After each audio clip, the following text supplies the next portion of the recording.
The Adventures of Sherlock Holmes, by Sir Arthur Conan Doyle. Adventure 5. The Five Orange Pips.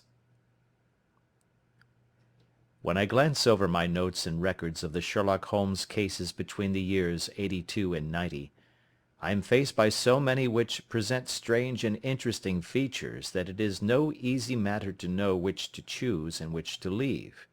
Some, however, have already gained publicity through the papers, and others have not offered a field for those peculiar qualities which my friend possessed in so high a degree, and which it is the object of these papers to illustrate. Some, too, have baffled his analytical skill, and would be, as narratives, beginnings without an ending, while others have been but partially cleared up, and have their explanations founded rather upon conjecture and surmise than on the absolute logical proof which was so dear to him. There is, however, one of these last which was so remarkable in its details, and so startling in its results, that I am tempted to give some account of it, in spite of the fact that there are points in connection with it which never have been, and probably never will be, entirely cleared up. The year '87 furnished us with a long series of cases of greater or less interest, of which I retain the records. Among my headings under this one 12 months, I find an account of the adventure of the Paradol Chamber, of the Amateur Mendicant Society, who held a luxurious club in the lower vault of a furniture warehouse; of the facts connected with the loss of the British bark Sophie Anderson; of the singular adventures of the Grice Pattersons in the island of Uffa; and finally of the Camberwell poisoning case.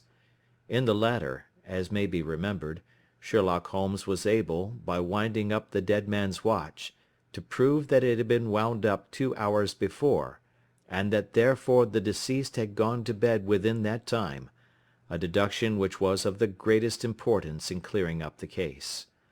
All these I may sketch out at some future date, but none of them present such singular features as the strange train of circumstances which I have now taken up my pen to describe.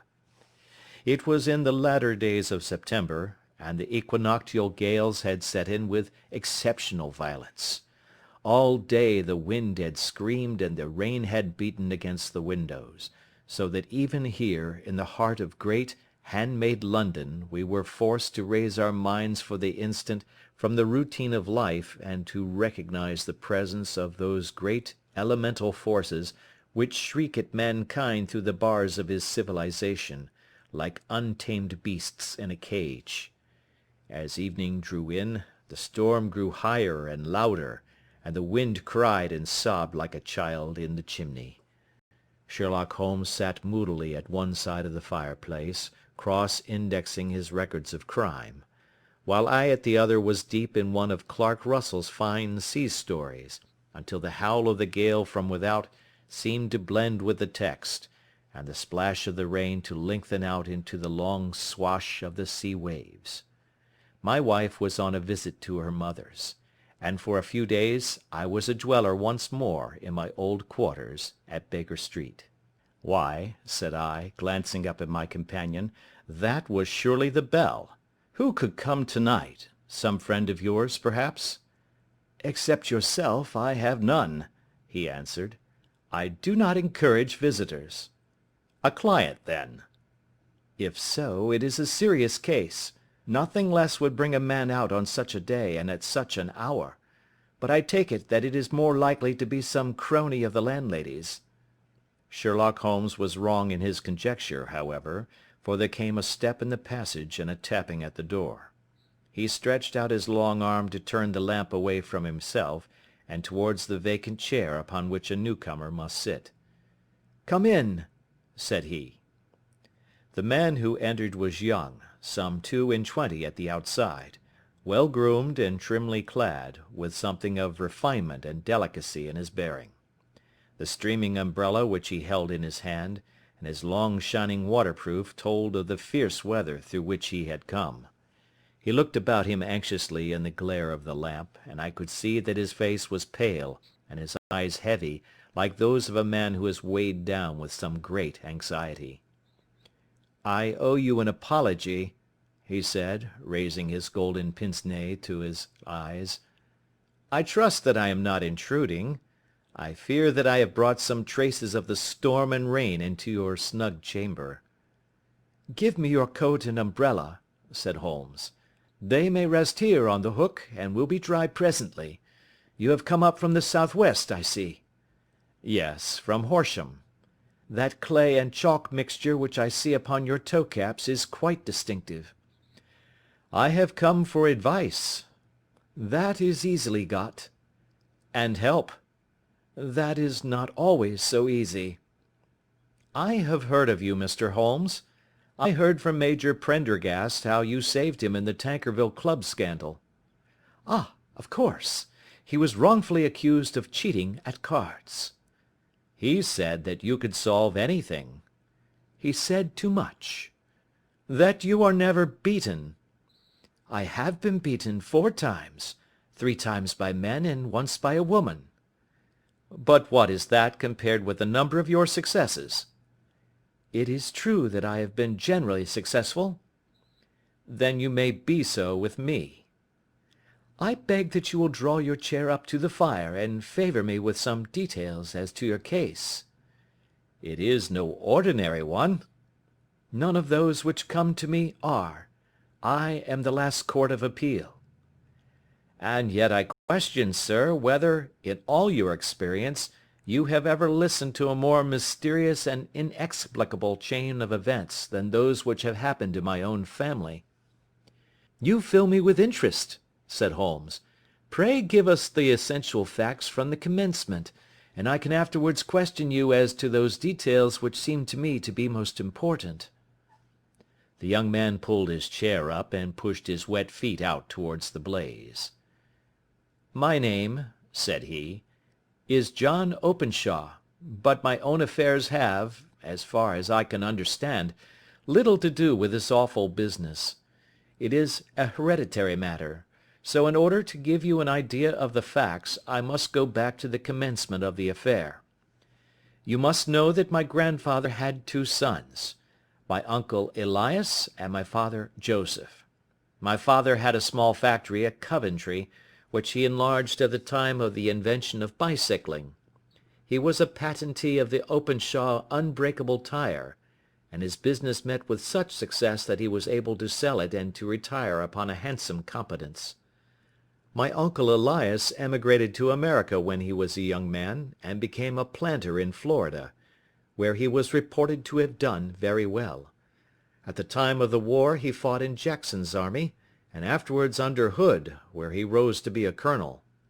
When Lee laid down his arms, my uncle returned to his plantation, where he remained for 3 or 4 years. About 1869 or 1870, he came back to Europe and took a small estate in Sussex, near Horsham. He had made a very considerable fortune in the States, and his reason for leaving them was his aversion to the negroes, and his dislike of the Republican policy in extending the franchise to them. He was a singular man, fierce and quick-tempered, very foul-mouthed when he was angry, and of a most retiring disposition. During all the years that he lived at Horsham, I doubt if ever he set foot in the town. He had a garden and 2 or 3 fields round his house, and there he would take his exercise, though very often for weeks on end he would never leave his room. He drank a great deal of brandy and smoked very heavily, but he would see no society and did not want any friends, not even his own brother. He didn't mind me. In fact, he took a fancy to me, for at the time when he saw me first I was a youngster of 12 or so. This would be in the year 1878, after he had been 8 or 9 years in England. He begged my father to let me live with him, and he was very kind to me in his way. When he was sober he used to be fond of playing backgammon and draughts with me, and he would make me his representative both with the servants and with the tradespeople, so that by the time that I was 16 I was quite master of the house. I kept all the keys and could go where I liked and do what I liked, so long that I did not disturb him in his privacy. There was one singular exception, however, for he had a single room, a lumber room up among the attics, which was invariably locked, and which he would never permit either me or anyone else to enter.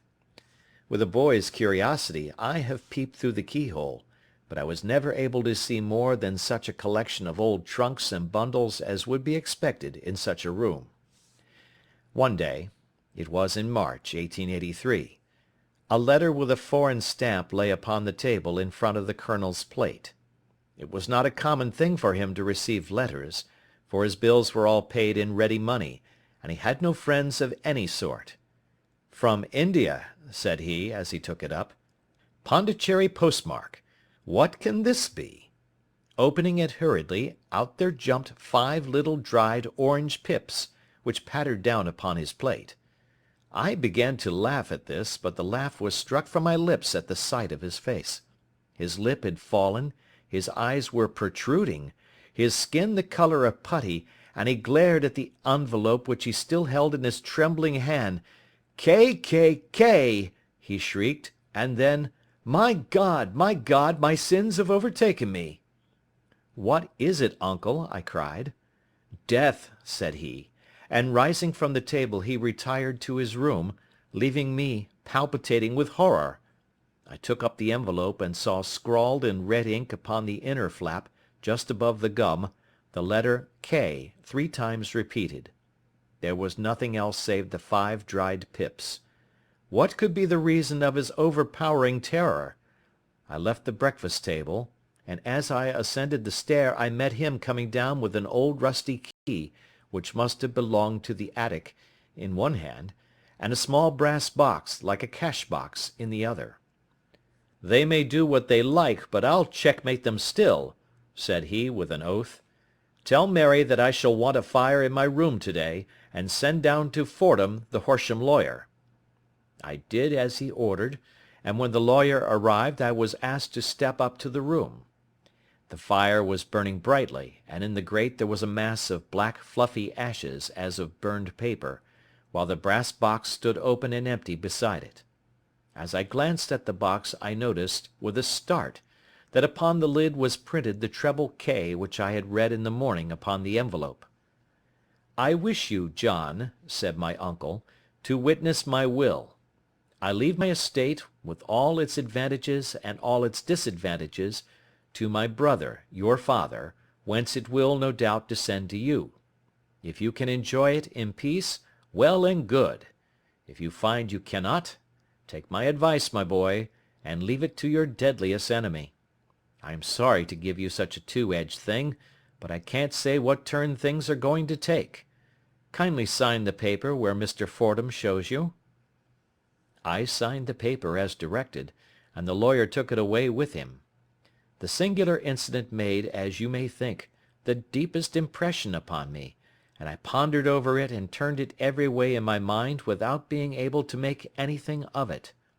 Yet I could not shake off the vague feeling of dread which it left behind, though the sensation grew less keen as the weeks passed and nothing happened to disturb the usual routine of our lives. I could see a change in my uncle, however. He drank more than ever, and he was less inclined for any sort of society.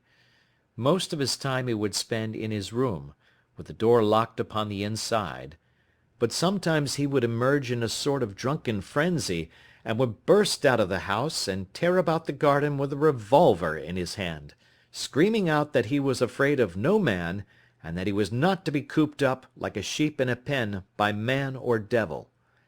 When these hot fits were over, however, he would rush tumultuously in at the door and lock and bar it behind him, like a man who can brazen it out no longer against the terror which lies at the roots of his soul.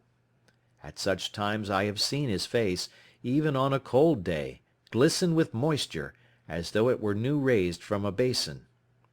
Well, to come to an end of the matter, Mr. Holmes, and not to abuse your patience, there came a night when he made one of those drunken sallies from which he never came back. We found him, when we went to search for him, face downward in a little green-scummed pool, which lay at the foot of the garden. There was no sign of any violence, and the water was but 2 feet deep, so that the jury, having regard to his known eccentricity, brought in a verdict of suicide. But I, who knew how he winced from the very thought of death, had much ado to persuade myself that he had gone out of his way to meet it. The matter passed, however, and my father entered into possession of the estate and of some £14,000 which lay to his credit at the bank. "One moment," Holmes interposed. "Your statement is, I foresee, one of the most remarkable to which I have ever listened. Let me have the date of the reception by your uncle of the letter, and the date of his supposed suicide." The letter arrived on March 10, 1883. His death was 7 weeks later, upon the night of May 2nd. "Thank you. Pray proceed." When my father took over the Horsham property, he, at my request, made a careful examination of the attic, which had been always locked up. We found the brass box there, although its contents had been destroyed. On the inside of the cover was a paper label with the initials of K.K.K. repeated upon it, and "Letters, Memoranda, Receipts, and a Register" written beneath. These, we presume, indicated the nature of the papers which had been destroyed by Colonel Openshaw. For the rest, there was nothing of much importance in the attic save a great many scattered papers and notebooks bearing upon my uncle's life in America. Some of them were of the war time and showed that he had done his duty well and had borne the repute of a brave soldier. Others were of a date during the reconstruction of the Southern States, and were mostly concerned with politics, for he had evidently taken a strong part in opposing the carpet-bag politicians who had been sent down from the North. Well, it was at the beginning of '84 when my father came to live at Horsham, and all went as well as possible with us until the January of '85. On the 4th day after the New Year, I heard my father give a sharp cry of surprise as we sat together at the breakfast table. There he was, sitting with a newly opened envelope in one hand, and 5 dried orange pips in the outstretched palm of the other one.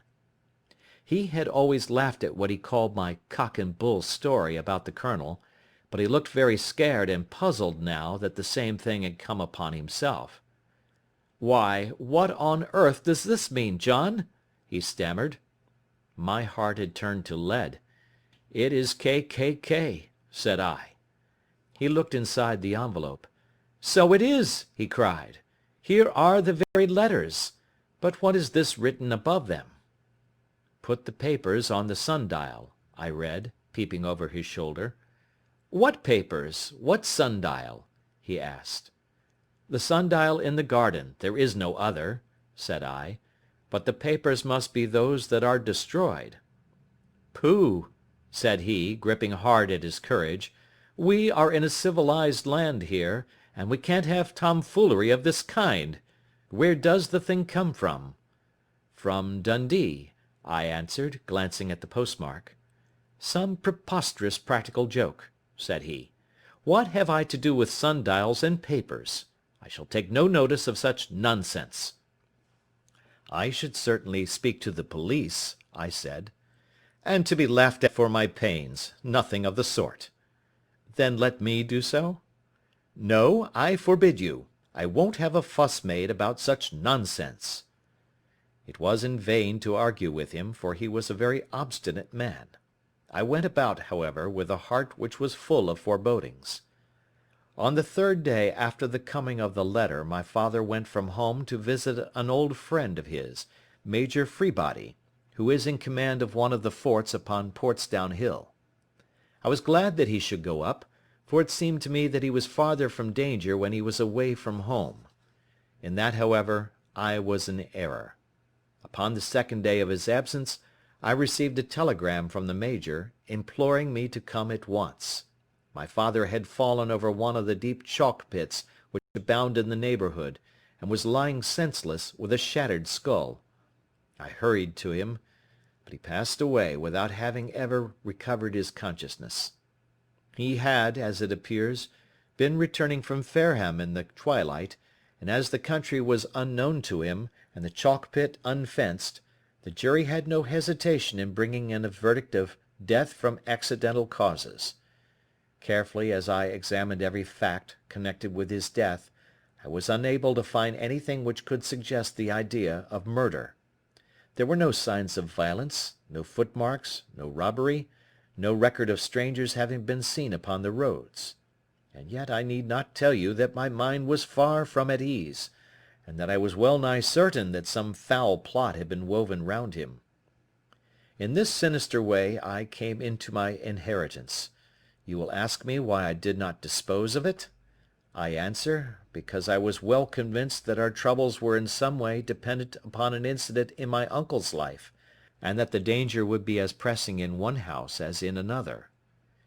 It was in January, '85, that my poor father met his end, and 2 years and 8 months have elapsed since then. During that time I have lived happily at Horsham, and I had begun to hope that his curse had passed away from the family, and that it had ended with the last generation. I had begun to take comfort too soon, however. Yesterday morning the blow fell in the very shape in which it had come upon my father. The young man took from his waistcoat a crumpled envelope, and turning to the table he shook out upon it 5 little dried orange pips. "This is the envelope," he continued. "The postmark is London, Eastern Division. Within are the very words which were upon my father's last message, K, K, K, and then, 'Put the papers on the sundial.'" "What have you done?" asked Holmes. "Nothing." "Nothing?" "To tell the truth," he sank his face into his thin white hands, "I have felt helpless. I have felt like one of those poor rabbits when the snake is writhing towards it. I seem to be in the grasp of some resistless, inexorable evil, which no foresight and no precautions can guard against." "Tut, tut!" cried Sherlock Holmes. "You must act, man, or you are lost. Nothing but energy can save you. This is no time for despair." "I have seen the police." "Ah! But they listened to my story with a smile. I am convinced that the inspector has formed the opinion that the letters are all practical jokes, and that the deaths of my relations were really accidents, as the jury stated, and were not to be connected with the warnings." Holmes shook his clenched hands in the air. "Incredible imbecility!" he cried. "They have, however, allowed me a policeman, who may remain in the house with me." "Has he come with you to-night?" "No, his orders were to stay in the house." Again Holmes raved in the air. "Why did you come to me?" he cried. "And, above all, why did you not come at once?" "I did not know. It was only today that I spoke to Major Prendergast about my troubles, and was advised by him to come to you." "It is really 2 days since you had the letter. We should have acted before this. You have no further evidence, I suppose, than that which you have placed before us? No suggestive detail which might help us?" "There is one thing," said John Openshaw. He rummaged in his coat pocket, and drawing out a piece of discoloured blue-tinted paper, he laid it out upon the table. "I have some remembrance," said he, "that on the day when my uncle burned the papers I observed that the small unburned margins which lay amid the ashes were of this particular colour. I found this single sheet upon the floor of his room, and I am inclined to think that it may be one of the papers which has, perhaps, fluttered out from among the others, and in that way has escaped destruction. Beyond the mention of pips, I do not see that it helps us much. I think myself that it is a page from some private diary. The writing is undoubtedly my uncle's." Holmes moved the lamp, and we both bent over the sheet of paper, which showed by its ragged edge that it had indeed been torn from a book. It was headed March, 1869, and beneath were the following enigmatical notices: 4th. Hudson came. Same old platform. 7th. Set the pips on Macaulay, Paramore, and John Swain of St. Augustine. 9th. Macaulay cleared. 10th. John Swain cleared. 12th. Visited Paramore. All well. "Thank you," said Holmes, folding up the paper, and returning it to our visitor. "And now you must on no account lose another instant. We cannot spare time even to discuss what you have told me. You must get home instantly and act." "What shall I do?" "There is but one thing to do. It must be done at once. You must put this piece of paper which you have shown us into the brass box which you have described. You must also put in a note to say that all the other papers were burned by your uncle, and that this is the only one which remains. You must assert that in such words as will carry conviction with them. Having done this, you must at once put the box out upon the sundial as directed. Do you understand?" "Entirely." "Do not think of revenge or anything of the sort at present. I think that we may gain that by means of the law, but we have our web to weave, while theirs is already woven. The first consideration is to remove the pressing danger which threatens you. The second is to clear up the mystery and to punish the guilty parties." "I thank you," said the young man, rising and pulling on his overcoat. "You have given me fresh life and hope. I shall certainly do as you advise." "Do not lose an instant. And, above all, take care of yourself in the meanwhile, for I do not think that there can be a doubt that you are threatened by a very real and imminent danger. How do you go back?" "By train from Waterloo." "It is not yet 9. The streets will be crowded, so I trust that you may be in safety, and yet you cannot guard yourself too closely." "I am armed." "That is well. Tomorrow I shall set to work upon your case." "I shall see you at Horsham, then?" "No, your secret lies in London. It is there that I shall seek it." "Then I shall call upon you in a day, or in 2 days, with news as to the box and the papers. I shall take your advice in every particular." He shook hands with us, and took his leave. Outside the wind still screamed and the rain splashed and pattered against the windows.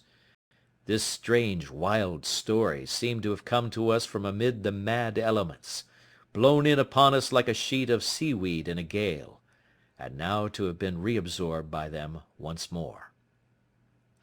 Sherlock Holmes sat for some time in silence, with his head sunk forward and his eyes bent upon the red glow of the fire.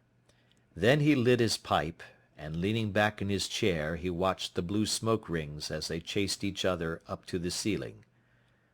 "I think, Watson," he remarked at last, "that of all our cases we have had none more fantastic than this." "Save, perhaps, the sign of 4. "Well, yes, save, perhaps, that.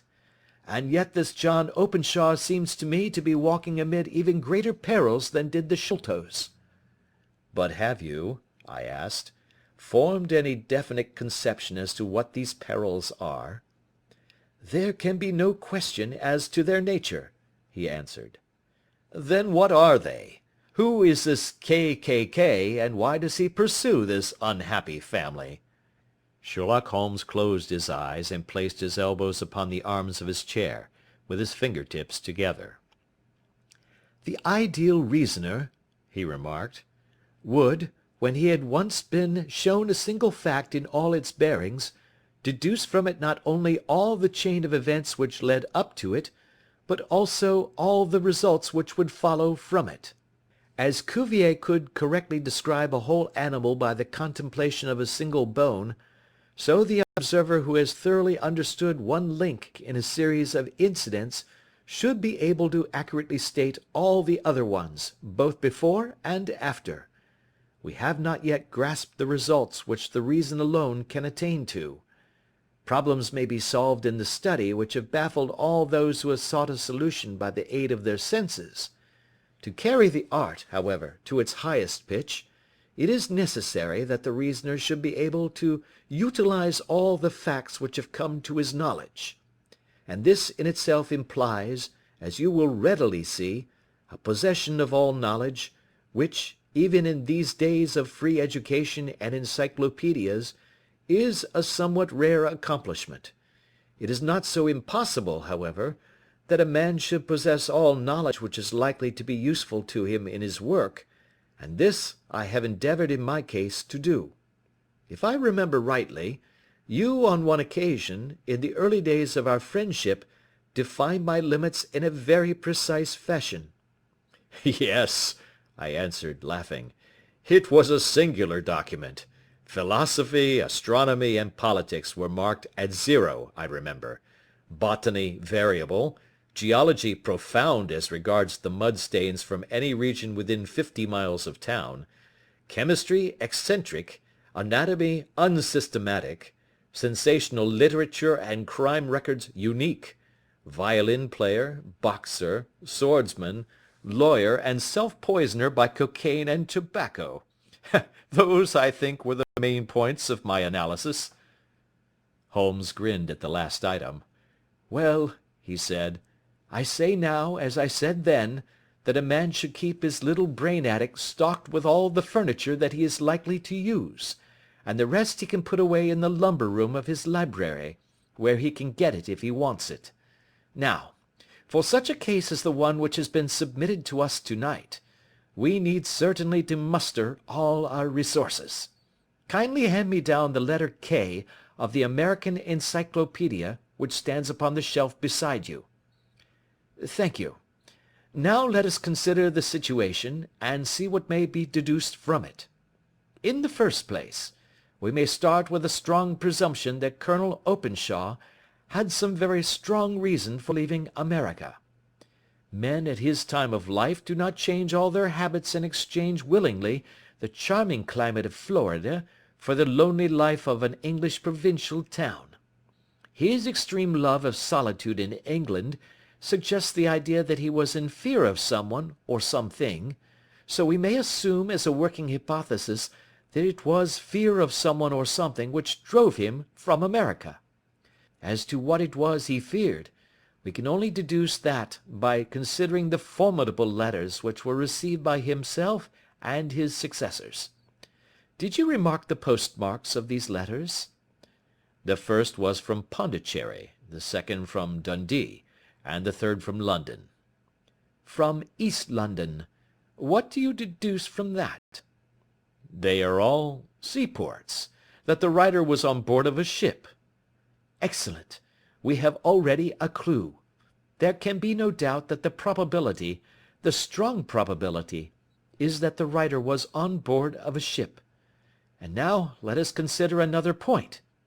In the case of Pondicherry, 7 weeks elapsed between the threat and its fulfilment. In Dundee it was only some 3 or 4 days. Does that suggest anything? A greater distance to travel. But the letter had also a greater distance to come. Then I do not see the point. There is at least a presumption that the vessel in which the man or men are is a sailing ship. It looks as if they always send their singular warning or token before them when starting upon their mission. You see how quickly the deed followed the sign when it came from Dundee. If they had come from Pondicherry in a steamer, they would have arrived almost as soon as their letter. But, as a matter of fact, 7 weeks elapsed. I think that those 7 weeks represented the difference between the mail boat which brought the letter and the sailing vessel which brought the writer. It is possible. More than that, it is probable. And now you see the deadly urgency of this new case, and why I urged young Openshaw to caution. The blow has always fallen at the end of the time which it would take the senders to travel the distance. But this one comes from London, and therefore we cannot count upon delay. Good God! I cried. What can it mean, this relentless persecution? The papers which Openshaw carried are obviously of vital importance to the person or persons in the sailing ship. I think that it is quite clear that there must be more than one of them. A single man could not have carried out 2 deaths in such a way as to deceive a coroner's jury. There must have been several in it, and they must have been men of resource and determination. Their papers they mean to have, be the holder of them who it may.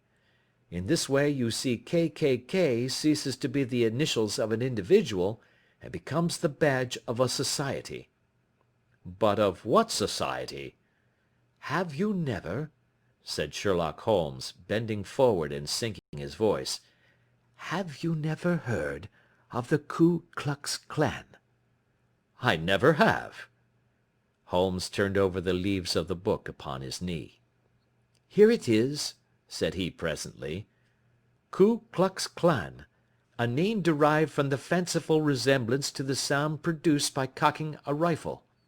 This terrible secret society was formed by some ex-Confederate soldiers in the Southern States after the Civil War, and it rapidly formed local branches in different parts of the country, notably in Tennessee, Louisiana, the Carolinas, Georgia, and Florida. Its power was used for political purposes, principally for the terrorizing of the negro voters and the murdering and driving from the country of those who were opposed to its views. Its outrages were usually preceded by a warning sent to the marked man in some fantastic but generally recognized shape, a sprig of oak leaves in some parts, melon seeds or orange pips in others. On receiving this, the victim might either openly abjure his former ways, or might fly from the country. If he braved the matter out, death would unfailingly come upon him, and usually in some strange and unforeseen manner. So perfect was the organization of the society, and so systematic its methods, that there is hardly a case upon record where any man succeeded in braving it with impunity, or in which any of its outrages were traced home to the perpetrators. For some years the organization flourished in spite of the efforts of the United States government and of the better classes of the community in the South. Eventually, in the year 1869, the movement rather suddenly collapsed, although there have been sporadic outbreaks of the same sort since that date. "You will observe," said Holmes, laying down the volume, "that the sudden breaking up of the society was coincident with the disappearance of Openshaw from America with their papers. It may well have been cause and effect. It is no wonder that he and his family have some of the more implacable spirits upon their track. You can understand that this register and diary may implicate some of the first men in the South, and that there may be many who will not sleep easy at night until it is recovered. Then the page we have seen is such as we might expect. It ran, if I remember right, sent the pips to A, B, and C. That is, sent the society's warning to them. Then there are successive entries that A and B cleared, or left the country, and finally that C was visited, with, I fear, a sinister result for C. Well, I think, Doctor, that we may let some light into this dark place, and I believe that the only chance young Openshaw has in the meantime is to do what I have told him. There is nothing more to be said or to be done tonight, so hand me over my violin, and let us try to forget for half an hour the miserable weather and the still more miserable ways of our fellow men." It had cleared in the morning, and the sun was shining with a subdued brightness through the dim veil which hangs over the great city. Sherlock Holmes was already at breakfast when I came down. "You will excuse me for not waiting for you," said he. "I have, I foresee, a very busy day before me in looking into this case of young Openshaw's." "What steps will you take?" I asked. "It will very much depend upon the results of my first inquiries. I may have to go down to Horsham after all." "You will not go there first?" "No, I shall commence with the city. Just ring the bell and the maid will bring up your coffee." As I waited, I lifted the unopened newspaper from the table and glanced my eye over it. It rested upon a heading which sent a chill to my heart. "Holmes!" I cried. "You are too late." "Ah," said he, laying down his cup. "I feared as much. How was it done?" He spoke calmly, but I could see that he was deeply moved.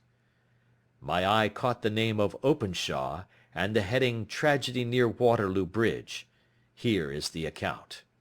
Between 9 and 10 last night, Police Constable Cook, of the H Division, on duty near Waterloo Bridge, heard a cry for help and a splash in the water. The night, however, was extremely dark and stormy, so that, in spite of the help of several passers-by, it was quite impossible to effect a rescue.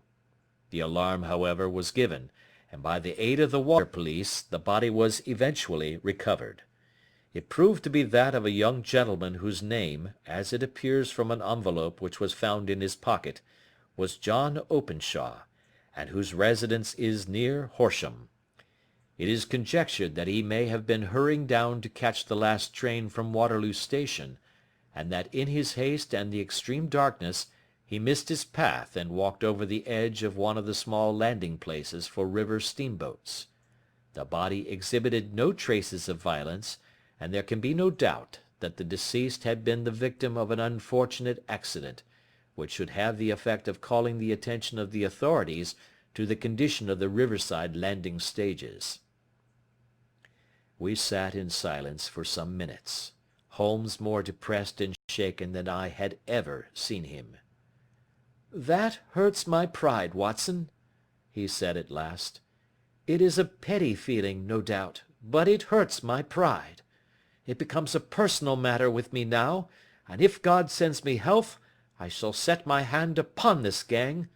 That he should come to me for help, and that I should send him away to his death."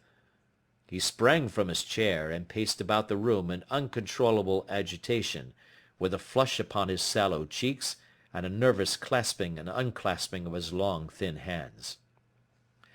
"They must be cunning devils," he exclaimed at last. "How could they have decoyed him down there? The embankment is not on the direct line to the station. The bridge no doubt was too crowded, even on such a night, for their purpose. Well, Watson, we shall see who will win in the long run. I am going out now." "To the police?" "No, I shall be my own police. When I have spun the web they may take the flies, but not before." All day I was engaged in my professional work, and it was late in the evening before I returned to Baker Street. Sherlock Holmes had not come back yet. It was nearly 10 o'clock before he entered, looking pale and worn. He walked up to the sideboard, and tearing a piece from the loaf he devoured it voraciously, washing it down with a long draught of water. "You are hungry," I remarked. "Starving. It had escaped my memory. I have had nothing since breakfast." "Nothing?" "Not a bite. I had no time to think of it." "And how have you succeeded?" "Well." "You have a clue?" "I have them in the hollow of my hand. Young Openshaw shall not long remain unavenged. Why, Watson, let us put their own devilish trademark upon them. It is well thought of." "What do you mean?" He took an orange from the cupboard, and tearing it to pieces he squeezed out the pips upon the table. Of these he took 5 and thrust them into an envelope. On the inside of the flap he wrote S.H. for J.O. Then he sealed it and addressed it to Captain James Calhoun, bark Lone Star, Savannah, Georgia. "This will await him when he enters port," said he, chuckling. "It may give him a sleepless night. He will find it as sure a precursor of his fate as Openshaw did before him." "And who is this Captain Calhoun?" "The leader of the gang. I shall have the others, but he first." "How did you trace it, then?" He took a large sheet of paper from his pocket, all covered with dates and names.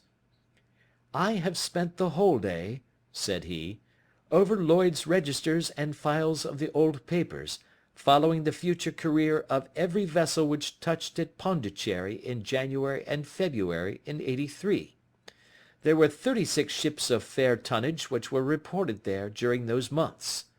Of these, one, the Lone Star, instantly attracted my attention, since, although it was reported as having cleared from London, the name is that which is given to one of the states of the Union."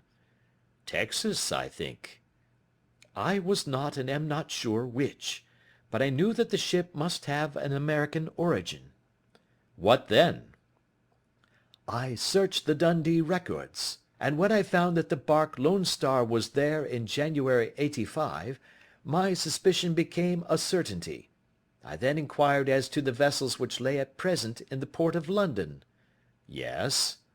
"The Lone Star had arrived here last week. I went down to the Albert Dock, and found that she had been taken down the river by the early tide this morning, homeward bound to Savannah. I wired to Gravesend, and learned that she had passed some time ago, and as the wind is easterly, I have no doubt that she is now past the Goodwins and not very far from the Isle of Wight." "What will you do, then?" "Oh, I have my hand upon him. He and the two mates are, as I learn, the only native-born Americans in the ship. The others are Finns and Germans. I know also that they were all three away from the ship last night. I had it from the stevedore who has been loading their cargo.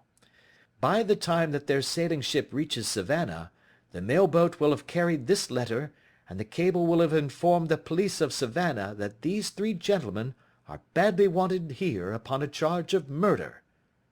There is ever a flaw, however, in the best laid of human plans, and the murderers of John Openshaw were never to receive the orange pips which would show them that another, as cunning and as resolute as themselves, was upon their track. Very long and very severe were the equinoctial gales that year. We waited long for news of the Lone Star of Savannah, but none ever reached us. We did at last hear that somewhere, far out in the Atlantic, a shattered sternpost of a boat was seen swinging in the trough of a wave, with the letters L.S. carved upon it, and that is all which we shall ever know of the fate of the Lone Star. End of Adventure 5.